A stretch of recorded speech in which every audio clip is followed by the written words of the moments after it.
Halika dito. Shortcut ito. Dali kayo mga anak. Ang lungkot naman. Aray ko, ba't kasi? Pero hindi tayo nagpunta. Ba't November 2? Tignan mo, wala masyadong tao. Ano ba walang tao? Ito nga ang maganda. Walang traffic, hindi maingay. Pwede tayong magtagal-tagal ng konti ito, hindi mainit. Tama. At saka ang araw talaga ng patay is November 2, hindi November 1. November 1, All Saints Day. November 2, All Souls Day. Oo, O, di ba? Pero kuya, kasi namimiss ko yung ginagawa ko nung maliit ako. Naalala mo ba yun? Di ba nangungulekta ako ng mga tulong ng kandila? Tapos ginagawa mong barel. Ginagawa mong barel. Ganon. Ayan. Akala mo tuloy tomboy, eh, no? Ayun. Wala, nawala lang si Bong. Ay, kuya! May Jojo na. Ba't ang taas ng ganyan? Bakit? Hindi, ang tawag dyan, apartment. Kapag ka mayaman, condominium. Itong shortcut mo, 5 kilometro na to, no? Hindi, malapit lang tayo. Yan na. Alika na anak. Ano ba kung saan? Ito, tunay. Ayan, tama. Tamang-tama, eksakto, 7 kuya, kilometro. kandila, Shortcut, ha? Shortcut. Kandila anak. May posporo ka ba dyan? Padala ko ng posporo. Kuya, nasa iba yung posporo? Ano, sorry. Ayan.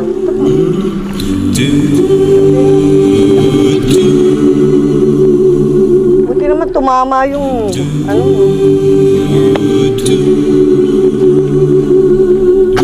Eh. O sige, mag-isang muna tayo. Sa ngalan ng Ama na. Places I'll remember all my life. Though some have changed, some forever, not for better. Some have gone. 48 years old lang pala namatay si tatay, ano? Bata pa. Kaya nga, hindi ba 18 years old ka naman nung naiwanan ka? Eh, tingnan mo, ang ginawa mo, hindi ka na nakapagpatuloy ng pag-aaral.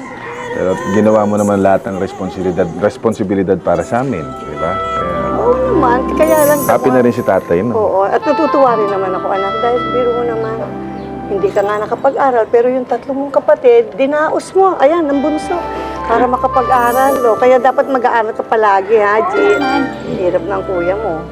Pero, Nay, alam niyo na yung minaalala ko dun sa sinabi niyo eh. Diba sabi niyo na, baka magmulto si tatay? Ha?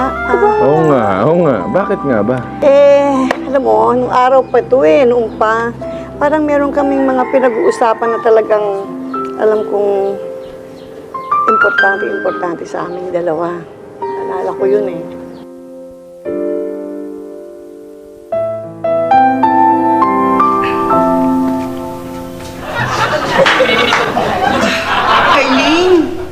Arlene! Alika naman, alika dito. Ikaw po ka dito sa tabi ko. Ito. Alam mo, may itatanong ako sa'yo. Ano yun? Ano ba naman, Ida? Maghapon na tayo sa Matabungkay. Tatanong ka na naman. Ano ba yun? Kasi tatanong ko, talaga bang mahal na mahal mo ako? Naku, dapat ito ba yung tanong? Alam mo yan, pagmamahal ko sa'yo, hanggang sa kamatayan, walang katapusan. Ibig mo sabihin, habang buhay, mamahalin mo ako hanggang kamatayan? Dapat pa ba sabihin yun? Alam ng may kapala. Alam mo, kapag ako nauna sa'yo, alam mo mangyayari. Kaya, Ano? mumultuhin kita. Kaya nagalang ko ito. Kaya pag ikaw iniwan kita, huwag ka mag-asawa.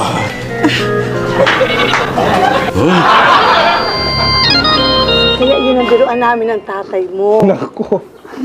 Tatay ay. Bakit? Siguradong dadalawin ka ni tatay. Bakit naman? Pinagpalit mo siya kay attorney, eh. Uy! O, tay, pinagpalit ka niya kay attorney. Oh. Sabi ng salita, hindi naman totoo yun. Ano hindi totoo? Totoo ito. Hindi Mamaya pa, sasabihin niya, hindi pa. Idang! Tinutumba ako, ano ka ba? Naiinis na ako Ba't sa'yo. ka mo natakot? Kasi pinagpalit mo nga siya kay attorney. Ba't ko naman- Bakit si tatay ba no may bigote?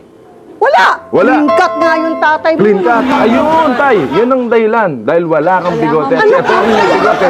At nakakakiliti. Ayun. Nakita yan. Pwede bang iuhin natin itong bulaklak? Sayang, baka mamaya may magnanakaw magnanakaw dito sa simenteryo. Mahal pa naman yan.